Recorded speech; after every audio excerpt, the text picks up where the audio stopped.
엄마 아빠 잔소리 때문에 공부가 더 안 돼요. 자녀에게 독이 되는 부모의 잔소리 7가지. 안녕하세요, 국언니예요. 한 주 동안 잘 지내셨나요? 한창 시험 기간인데요. 수업에 온 학생이 유독 표정이 좋지 않았어요. 오늘 무슨 일 있었니? 힘들어 보여 라고 물어보니 엄마랑 최근 싸워서 사이가 안 좋아요. 공부도 안 되고. 아, 그랬구나. 문득 저의 청소년기 시절이 떠올랐어요. IMF 시절이었기 때문에 엄마도 사춘기인 저도 둘 다 힘들었지만 매번 부정적으로 말씀하신 엄마 때문에 참 많이 우울했거든요. 그래서 오늘은 자녀에게 절대 하면 안 되는 잔소리 베스트 7이라는 주제로 영상을 만들어봤어요. 놀랍게도 제 채널의 구독자분들 중 50%가 40, 50대라는 걸 알고 깜짝 놀랐어요. 시험 기간 집중 못하고 공부 안 하는 자녀분 때문에 마음 상하시죠? 그래도 이런 얘긴 꼭 참아주세요. 이런 잔소리는 아이가 공부하는데 더 방해가 될지도 몰라요. 그리고 오늘 영상 끝부분에는 자녀가 달라지는데 도움을 줄 수 있는 꿀팁, 부모 공부 10개명도 있으니 꼭 끝까지 봐주세요. 그럼 지금부터 시작할게요.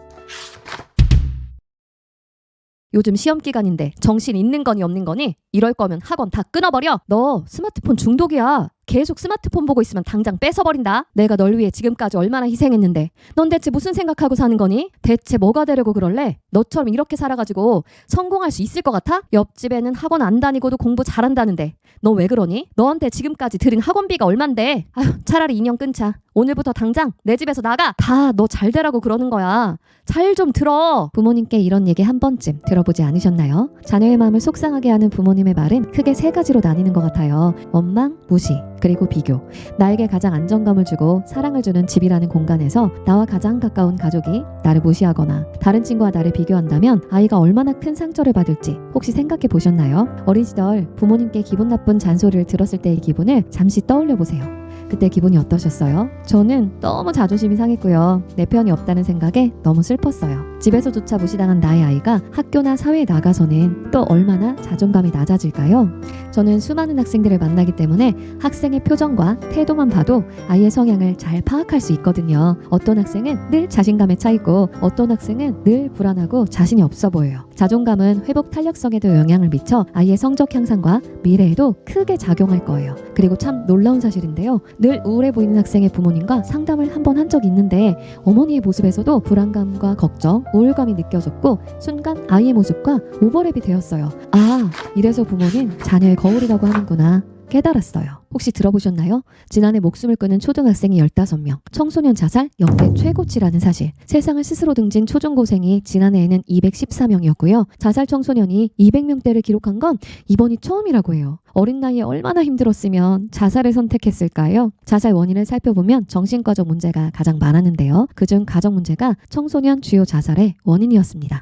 또한 최근 우울증과 불안장애로 병원에서 전문 치료를 받는 학생들이 급증한다고 해요. 국민건강보험공단의 자료에 따르면 우울증이나 불안장애를 겪는 학생 수는 2020년 44만 6,779명에서 지난해 71만 6,910명으로 꾸준히 증가하고 있습니다. 아직 10대인데 우울증과 불안장애를 겪고 있다니 너무 불쌍해요.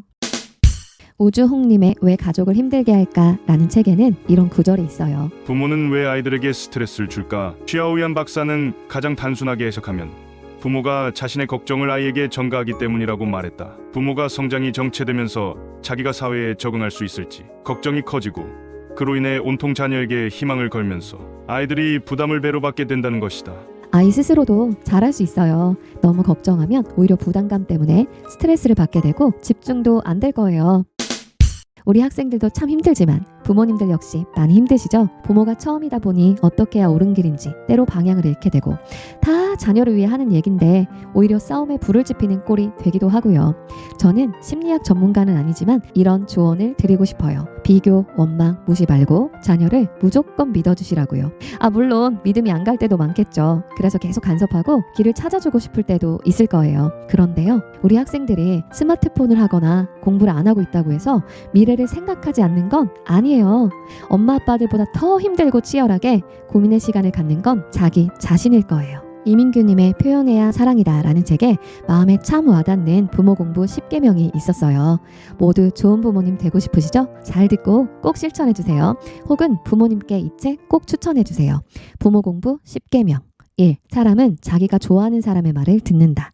옳은 말을 매번 하는 것보다는 먼저 아이가 좋아하는 부모가 되도록 노력해야 합니다. 2. 사랑은 의도적으로 선택하고 노력하는 기술이다. 사랑은 자주 표현하고 연습해야 합니다. 3. 식탁의 분위기가 가족관계를 결정한다. 한 번 말하고 2번 듣고 3번 맞장구 쳐주세요. 아이들의 자존감을 올려주는 식탁으로 만들어야 합니다. 4. 지혜로운 사람은 문제 원인을 자신에게 찾는다.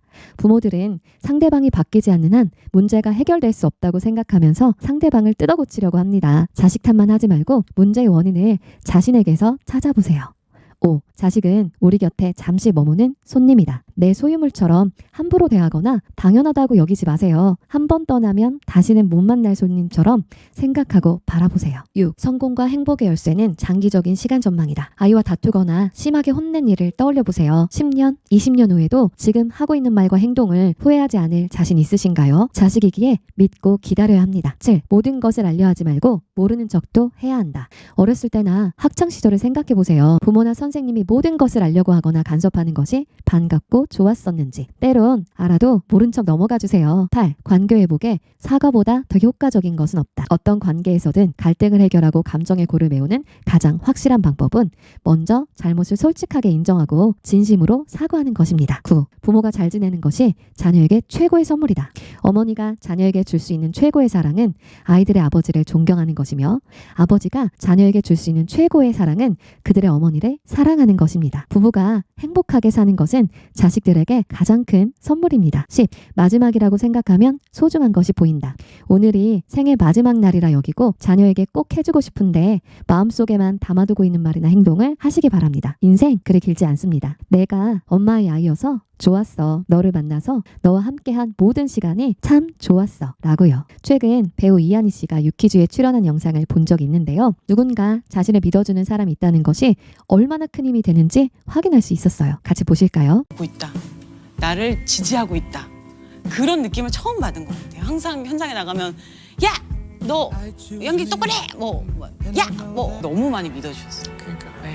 그래서 네. 진짜 어려울 때 너 할 수 있어. 너 배우야. 너 할 수 있어. 내가 널 믿고 보내는 거야. 예, 그게 와 진짜 너무 이런 거구나. 그런 믿음 안에서 주어지는 자유가 얼마나 달콤한지. 믿음 안에서 주어지는 달콤한 자유. 우리도 사랑하는 가족에게만큼은 꼭 달콤한 믿음을 선사하기로 해요. 오늘 아이가 집에 돌아오면 오늘 하루 어땠는지, 공부 잘하고 있는지 꼬치꼬치 캐묻지 말고 이렇게 말해보세요. 오늘도 고생했어 우리 아들. 하루 종일 학교에서 공부하고 오느라 힘들었지? 너도 대입을 앞두고 고민이 많구나. 엄마 아빠는 내가 기쁠 때도 힘들 때도 늘 곁에 있어주는 사람이야. 도움이 필요할 땐 언제든지 말해줘. 기다릴게. 그리고 만약 아이가 도움을 요청하면 그땐 할 수 있는 모든 방법을 동원해서 어떤 길이 현명한 방법인지 해결책을 같이 찾아보기로 해요. 세상에 많은 부모님들 자식 키우시느라 고생이 아주 많습니다. 고입과 대입을 앞둔 우리 학생들도 치열한 고민의 시간을 갖느라 많이 힘들죠. 옆에 있으면 꼭 안아드리고 싶네요. 오늘도 화이팅입니다. 저는 다음 주에도 여러분께 도움되는 주제로 다시 찾아올게요. 그럼 우리 다음 주에 또 만나요. 시청해주셔서 감사합니다.